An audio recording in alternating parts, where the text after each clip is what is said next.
In today's video, I'm going to show you how to disable MCP servers in Google Antigravity IDE. So first, open up the Antigravity application on your computer. Then at the top, click on this icon, which is the toggle agent icon. Or if it's easier for you, you can just press Ctrl Alt plus B on your keyboard to open it up.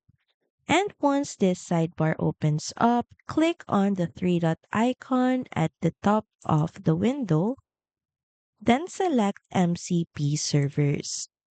So here you'll see various MCP servers available, and all you have to do is find the MCP server you want to disable and open it up. And here, just beside its name, there's this drop down menu, and all you have to do is click on it and switch to disable.